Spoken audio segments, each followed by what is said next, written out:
Hi everyone, my name is Chandan and I welcome you all to this platform of Utilitarian IAS. In the Indian Polity series of 2000 MCQs, this is going to be test number 43. So as usual, without wasting time, we are jumping directly to the first question of the day. The standard template, you already would be aware that what is the job of this standard template. Let me lower down this laptop and the first question, the inner line permit system is being practiced in which of the following states in the India? So mostly North Eastern state में है, ठीक है, North Eastern state में कौन-कौन से state में है आपको बताना है कमेंट सेक्शन में। बाय द वे अभी जो ऑप्शंस है उस अवेलेबल ऑप्शंस में मैं आपको बताने जा रहा हूं कि कौन-कौन से। सो अरुणाचल प्रदेश में यस, मिजोरम में यस, जम्मू एंड कश्मीर में इनर लाइन परमिट है नहीं, नागालैंड में है क्या? So yes. So 1 2 4 is going to be your answer and hence B is going to be the right answer. Next question of the day, which of the following DPSP were added to the constitution through amendments to secure opportunity for the healthy development of the children. तो इसकी language change की गई थी और language change करके ये चीज, हालांकि ये as a concept original constitution but this kind of language was added through the constitutional amendment. Equal pay for the equal नहीं, this was present into the original constitution to promote equal justice and to provide free legal. Yes, madam Gandhi ने इसको किया था। So 1 and 3 is going to be the right answer. ये दोनों amendment के through Indian constitution में in DPSP were added. Which of the following functions were performed by constituent assembly of the India? Laws को, ordinary laws को enact किया था, yes. Adopt किया था क्या? National flag and national anthem, yes.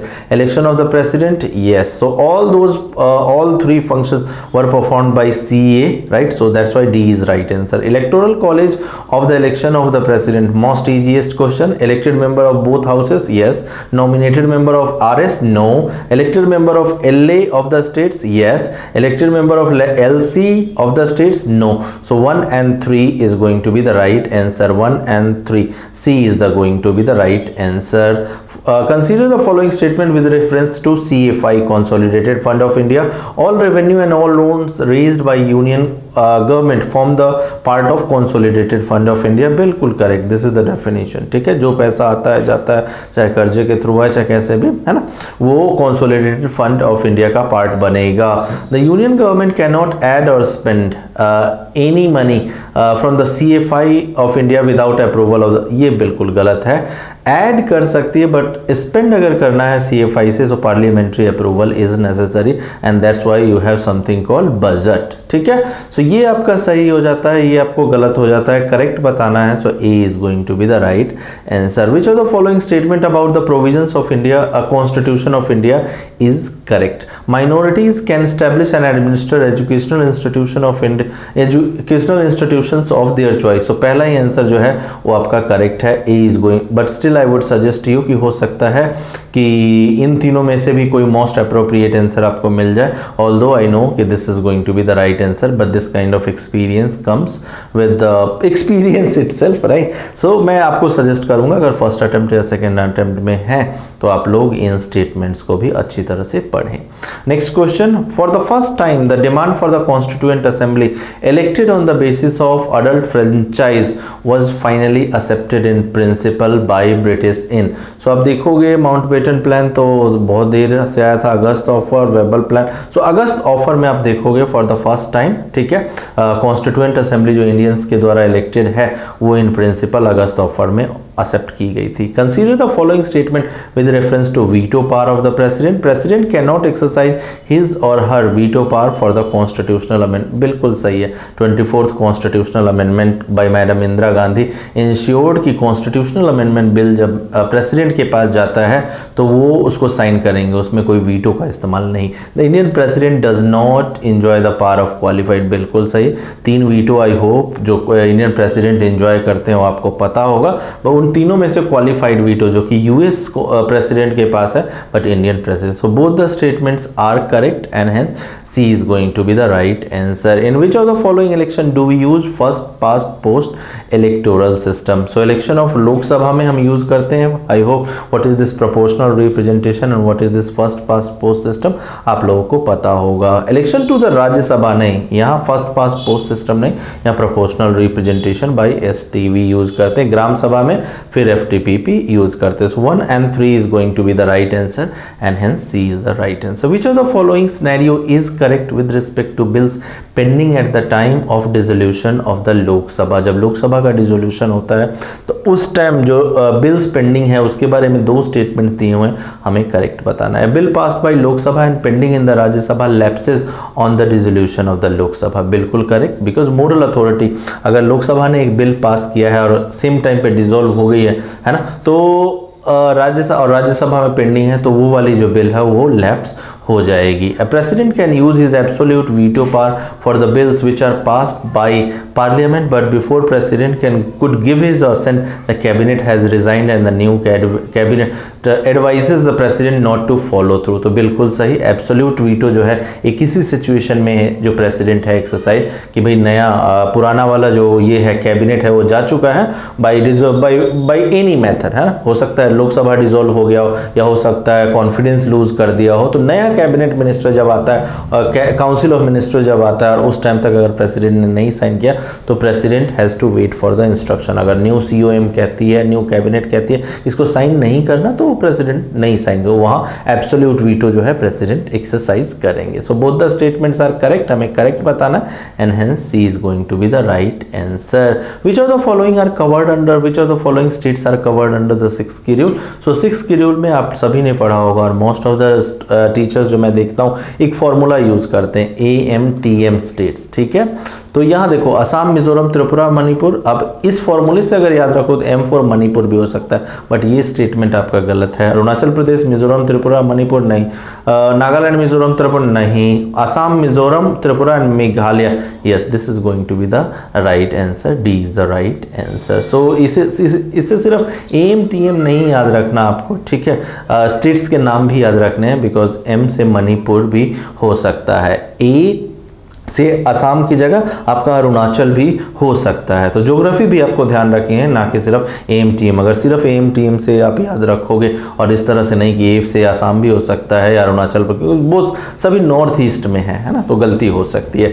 X facto law which is prohibited under article 20 of the constitution is applicable to both civil and criminal law, नहीं भाई बिल्कुल गलत है ये, it is available only to the criminal law, जो ex post facto के अंदर जो प्रोटेक्शन है। तो this wrong. A person convicted by the court of law cannot be punished under ये भी बिल्कुल गलत है, ठीक है। डबल जीओपार्डी से प्रोटेक्शन अवेलेबल है under article 20, but departmental proceeding, अगर जुडिशरी से कोई पनिश्ड है तो डिपार्टमेंट भी उसको पनिश कर सकता है, ठीक है, and that will not be considered कि ये डबल जीओपार्डी का वायलेशन है। So both the statements are incorrect, हमें करेक्ट बताना है। So neither 1 nor 2 is correct. Consider the following statement with reference to the powers of High Court. High Court does not have power to review and correct its own judgment unlike Supreme Court. बिल्कुल गलत है। Supreme court को जो power under article 137 मिली हुई है to review its own judgement, है ना, in case of miscarriage of justice या फिर कुछ ऐसा अगर डिलीवर कर दिया है, similar power has been awarded to the high court as well. The officials and servants of the high court are appointed by the state government, नहीं, for the reason of independentness and impartiality it has been ensure कि जो भी administrative staff है या servants है या फिर जो भी मैन पावर है हाई कोर्ट खुद अपना अपॉइंट कर सके। हमें करेक्ट बताना है। Both the statements are incorrect and hence D is the right answer. Which of the following are considered to be special provision that is enjoyed by the Rajya Sabha only. So Rajya Sabha की कुछ special powers है over the Lok Sabha. You would be knowing all India service के regarding या जब state के bill के ऊपर कोई लेजिस्लेशन वगैरह बनाना हो या फिर वाइस प्रेसिडेंट, तो इन सभी तरह के बिल जो हैं वो राज्यसभा में ही पहले ओरिजिनेट होंगे and then it will be transmitted to the Lok Sabha. So that is what it has been asked. 3 statement दिए गए हैं। Resolution seeking removal of vice president can originate, बिल्कुल सही, because vice president happens to be chairperson of this house. A resolution ending the constitutional emergency, नहीं, it can originate into the Lok Sabha as well and then transmitted to the Rajya Sabha. So ये special power में नहीं आता है। A resolution seeking legislation on any of the states subject list can originate, बिल्कुल सही. So 1 and 3rd is going to be the right statement and hence C is going to be the right statement. Which of the following are considered to be basic structure of the constitution? ठीक है, 18 से 20 elements हैं आज के date में. ठीक है, continuous evolve हो रहा है, कंटिन्यूस जुडिशरी जो है एक्सपेंड कर रही है. तो अभी supremacy of constitution, of course this is a basic structure. Rule of law, yes, basic structure. Parliamentary system, yes. So all of the above will be the right answer, that is D. Consider the following statement regarding international tribunal for the law of CIT laws. ठीक है, it is a intergovernmental organization, correct, established by UN convention on the law, बिल्कुल correct. It is open to both states and entities. Just a moment, sorry for this interruption. Just a moment. It is open to both states and entities other than state parties, states or intergovernmental organization which are not parties, बिल्कुल सही. It is a judicial body under the control of, नहीं, it is not a judicial body, right? 1 and 2 is the right answer, that is B. Next question of the day, who among the following appoints State Finance Commission? Of course you would be knowing, governor does appoint, that is C is the right answer. Next question, consider the following statement with reference to parliamentary privilege. The power, privileges and immunity of parliament and MPs are defined into the constitution. नहीं, गलत है. Article 105 में privileges की बात की गई, immunity की बात, बट एकदम उस रूप में डिफाइन नहीं किया गया है. ठीक है, कोडिफिकेशन जो कहते हैं, कोडिफाई नहीं किया गया. So this is incorrect. The no civil action can be taken against a member for defamation of things set in the parliament. ठीक है, तो ये भी गलत है. जो स्पीकर है, ठीक है, प्रिविलेज पैनल बैठती है, प्रिविलेज कमेटी बैठती है, speaker can take the decision. ठीक है, so both the statement happens to be incorrect and not correct पूछा, and hence D is going, C is going to be the right answer. यहाँ answer जो है incorrectly marked है. Maybe answer जिसने design के question जिसने design किया है, ठीक है, उसका ये व्यू हो सकता है कि भाई आर्टिकल 105 में प्रिविलेजेस की बात की गई है, सो वो करेक्ट मान सकता है, बट मेरे लिए this is incorrect, right. So hence as per me, ठीक है, this is going to be a subjective, और यहाँ इस तरह के क्वेश्चंस में फंसने की गुंजाइश, तो मेरे लिए C is going to be the right answer. Next, which of the following statement is not correct with respect to legislative council of the states. ठीक है, लेजिस्लेटिव काउंसिल अपर, कुछ स्टेट्स में अपर हाउस है. The power of abolition and creation of the state legislative council is vested in parliament of India as per Indian, बिल्कुल correct. Not correct हमें बताना है, right. To create और abolish state legislative council, the state legislative assembly must pass a resolution which must be supported by majority of the strength of the house by 2, बिल्कुल सही है. When legislative council is created or abolished, constitution of India should be amended, ये बिल्कुल incorrect है. Simple majority से parliament जो है वो पास करती है, कॉन्स्टिट्यूशन को अमेंड करने की जरूरत नहीं है, and hence C is going to be the right answer. Last question of the day, consider the following statement about preamble of the Indian Constitution. 3 statement आपको दिए गए हैं. It has been amended only once since its inception, बिल्कुल correct. 42nd constitutional amendment से एक बार amend, जिसमें 3 words add किए गए थे. It is not part of Indian Constitution, बिल्कुल गलत. It is very much part of Indian Constitution. It is justiciable, नहीं, it is not justiciable in nature, very vague है, और इसको justiciable नहीं बनाया जा सकता. आइडियल्स गोल जो है इंडियन कॉन्स्टिट्यूशन के विजन जो डॉक्यूमेंट है, ठीक है, तो इस तरह की चीज को कभी भी जस्टिसिएबल नहीं बनाया जा सकता, which is very intangible in nature. ठीक है, so first is the only correct statement and hence A is going to be the right statement, right. So with this we are wrapping up this video. We'll meet you in the next video. Till then, bye bye.